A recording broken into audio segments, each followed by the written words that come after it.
In March 2023, a photograph sent a shockwave across the world.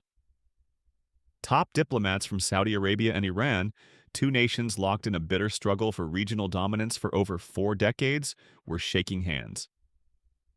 The deal wasn't brokered by a traditional Western power, but by China, signaling a potential shift in the tectonic plates of Middle Eastern geopolitics. This moment, followed by a series of high-level meetings and ambitious statements, suggested the unthinkable. The long, cold war between Riyadh and Tehran might finally be over. The optimism was palpable, with both sides hoping to turn a new page. But is it really that simple? Can decades of proxy wars, deep-seated mistrust, and a profound ideological divide truly be erased by a few handshakes and diplomatic agreements? Because beneath the surface of this historic peace deal, a more complex reality is unfolding. The rivalry hasn't just vanished, it's evolving. While the direct rhetoric has cooled, both regional titans are cautiously maneuvering, hedging their bets, and preparing for the next chapter of their competition. The question isn't just whether the rivalry is over. The real question is, what form will it take next? To understand what's really happening and what it means for the future of one of the world's most volatile regions, we need to go back to the event that ignited this firestorm in the first place. Section 1. The Spark, 1979, and the Birth of a Rivalry. For much of the 20th century, Iran and Saudi Arabia weren't implacable foes. Both were monarchies, both were key allies of the United States in its Cold War against the Soviet Union, and both were pillars of a stable, oil-rich Gulf. But in 1979, everything changed. The Iranian Revolution toppled the Shah and installed a radical new form of government. A Shia Islamic Republic, led by the charismatic and fiercely anti-Western Ayatollah Khomeini. This wasn't just a regime change. It was an ideological earthquake. Khomeini's Iran didn't just want to govern itself. It openly declared its intention to export its revolution across the Islamic world. This posed a direct existential threat to the Kingdom of Saudi Arabia. The Saudi monarchy's legitimacy rests on its role as the custodian of Islam's two holiest sites, Mecca and Medina, and its leadership of the Sunni Muslim world. Suddenly, a new revolutionary Shia power was challenging that very legitimacy, calling the Saudi royals American puppets and corrupt guardians of the faith. The clash was immediate and profound. It wasn't just about power politics, it was a battle for the soul of Islam. On one side, you had Saudi Arabia, the conservative status quo power, championing a quietist, state-sanctioned version of Sunni Islam. On the other, you had Iran, the revolutionary revisionist power, promoting a politically charged version of Shia Islam that called for the overthrow of existing orders. This ideological schism quickly became the organizing principle for a regional Cold War. The Sunni-Shia divide, a theological split dating back 14 centuries, was weaponized and transformed into a modern political tool. It became a simple, powerful narrative to rally allies, demonize enemies, and justify conflict. The stage was set for a decades-long struggle that would stretch from the mountains of Afghanistan to the shores of the Mediterranean, fought not on the battlefields of Iran or Saudi Arabia, but in the streets, villages, and halls of power of their neighbors. The rivalry had begun, and the Middle East would never be the same. Section 2. The Decades of Cold War. Proxy Battles and Open Wounds. The first major proxy war began almost immediately. When Saddam Hussein's Iraq invaded Iran in 1980, Saudi Arabia and its Gulf allies poured billions into supporting the Iraqi war machine.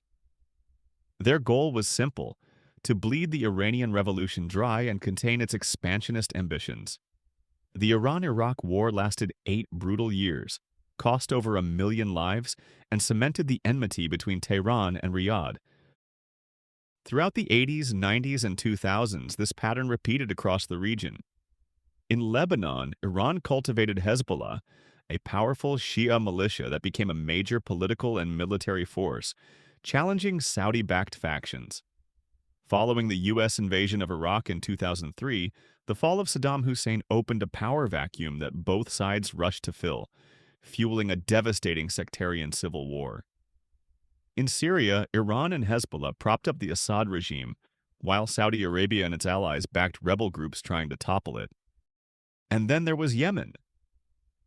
When the Houthi movement, a Zaidi Shia group, rose to prominence, Saudi Arabia viewed them as a direct Iranian proxy on their southern border. For Tehran, supporting the Houthis was a low-cost way to bog down its richer rival in a costly and unpopular war. Yemen became the most devastating theater of the Saudi-Iran proxy war, creating one of the world's worst humanitarian crises. The rivalry wasn't just fought through proxies, it was punctuated by moments of direct confrontation. Tensions often flared during the annual Hajj pilgrimage. In 2016, after Saudi Arabia executed a prominent Saudi Shia cleric, protesters in Iran stormed the Saudi embassy in Tehran. Riyadh's response was swift and decisive. It severed all diplomatic relations, opening a new chapter of overt hostility. The peak of this hostility came in 2019. A stunningly precise drone and missile attack struck the heart of Saudi Arabia's oil industry at Abqaiq and Khurais, temporarily knocking out half the kingdom's oil production. While the Houthis claimed responsibility, the sophistication of the attack pointed directly at Iran. For Riyadh, this was a terrifying wake-up call. It showed that despite billions spent on Western military hardware, their most critical infrastructure was vulnerable. It also revealed the fragility of their security guarantees from the United States, which offered condemnation but no military response. The cost of the rivalry had become intolerably high. Something had to give. Section 3. The Unthinkable Thaw. Why now? The road to peace began not in Washington or Moscow, but in Baghdad and Muscat.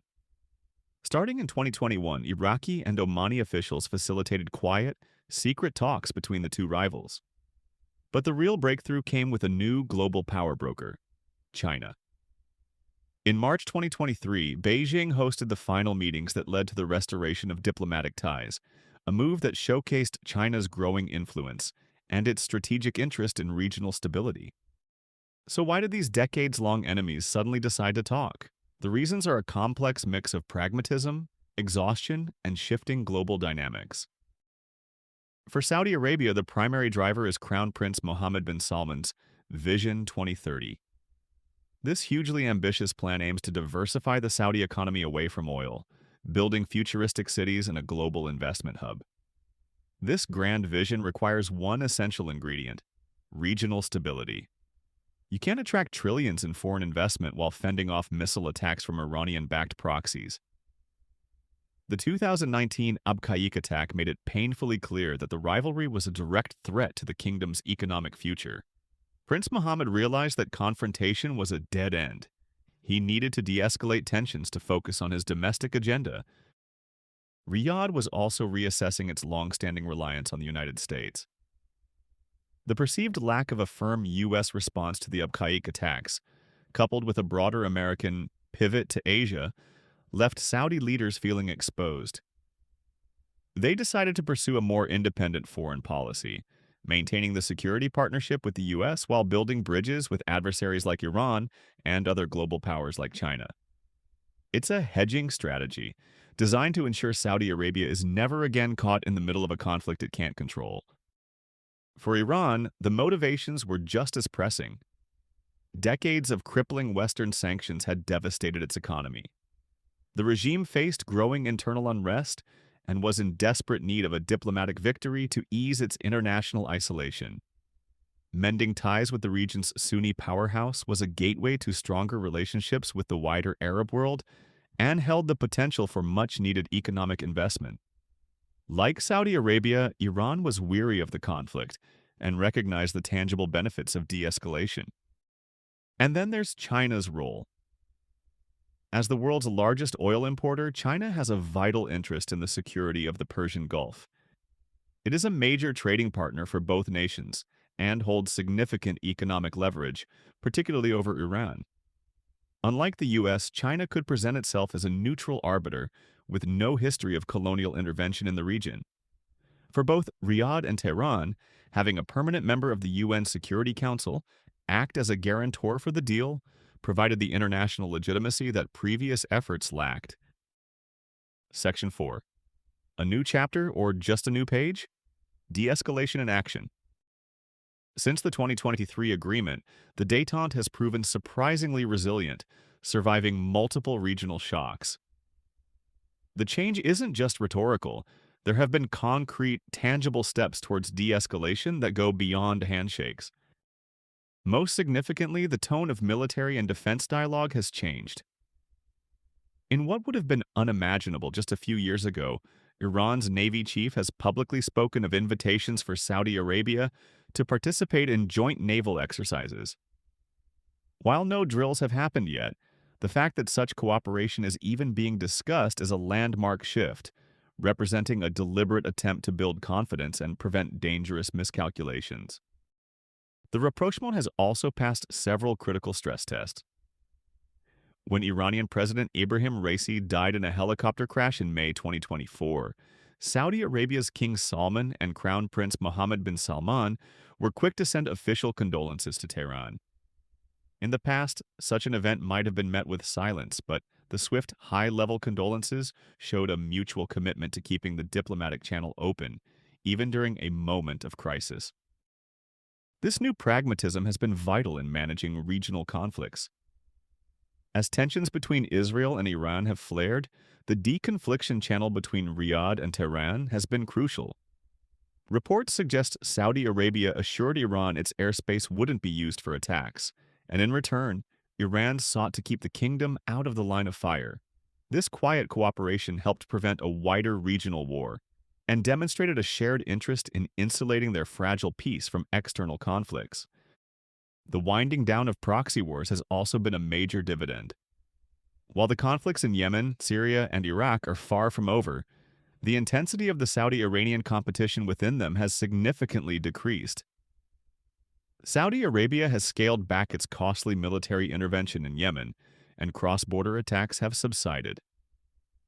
Both sides recognize the immense drain of these conflicts and are prioritizing political solutions over military ones. This sustained engagement, even amidst regional crises, shows that this isn't just a tactical pause. It's a strategic shift, born from a mutual understanding that open hostility serves neither of their long-term interests. Section 5. The cracks in the peace, enduring fault lines. Despite the positive momentum, it would be premature to declare the rivalry over. The current calm is best understood not as a genuine reconciliation, but as a cold peace, a fragile détente based on mutual interests rather than mutual trust.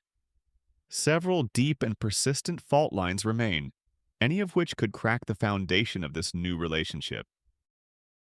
The first and most significant is the enduring societal and religious divide. Decades of state-sponsored rhetoric have entrenched a narrative of sectarian animosity. While the leaders are shaking hands, overcoming years of mutual demonization at the grassroots level is a generational challenge. Incidents like a Saudi football team refusing to play in an Iranian stadium, featuring a statue of General Qasem Soleimani, show how quickly these underlying tensions can surface.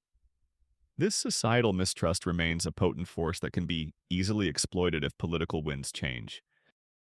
Second, while proxy competition has been scaled down, its root causes haven't been resolved. Yemen, Syria, Lebanon, and Iraq remain volatile arenas where Saudi and Iranian interests could clash again. From Riyadh's perspective, Iran has yet to fundamentally alter its policy of supporting non-state actors like the Houthis and Hezbollah. From Iran's perspective, Saudi Arabia remains a key partner of the United States, its primary adversary. These mismatched expectations create a trust deficit. Saudi Arabia wants Iran to curb its regional proxies, while Iran wants economic benefits and a reduced U.S. security presence. So far, progress on these core issues has been limited. Finally, the influence of external actors remains a constant threat. The United States and Israel view Iran as a primary adversary and are wary of the rapprochement. A major Israeli or American strike on Iran could force Saudi Arabia to choose a side, shattering the détente. This is Riyadh's core fear, being dragged into a broader confrontation it cannot control. The entire arrangement is a delicate balancing act. It is a pragmatic, interest-driven truce that has been remarkably effective at preventing conflict so far. But it remains a truce, not a true partnership. and its durability in the face of a major shock is far from guaranteed. Conclusion. So, is the rivalry between Saudi Arabia and Iran truly over? The answer is no. It hasn't ended. It has transformed. The era of open hostility and unrestrained proxy warfare appears to be behind us, replaced by a new phase of managed competition and pragmatic, if cautious, engagement. The relationship has shifted from a hot-button ideological crusade to a cold-blooded geopolitical calculation. Both nations have looked into the abyss of a full-scale war and decided the cost is simply too high. For the sake of economic prosperity and regime stability, they have chosen de-escalation. The diplomatic channels they have built are a testament to this new reality, designed to manage crises rather than provoke them. But this is a cold peace, not a warm embrace. Deep-seated mistrust remains, proxy arenas are still simmering, and the fundamental clash of interests has been suppressed, not resolved. The current stability is a function of mutual fear and self-interest, and it could unravel if those strategic calculations change. The rivalry is now a low-flame simmer instead of a raging fire. The critical question for the future of the Middle East is whether this new, cooler temperature can be maintained, or if a sudden shock will cause the pot to boil over once again. What do you think is the biggest threat to this fragile peace? Let me know in the comments below. If you want to understand the complex forces shaping our world, make sure to subscribe and hit the notification bell so you don't miss our next deep dive. And if you found this analysis valuable, please hit the like button to help us reach more people. Thanks for watching.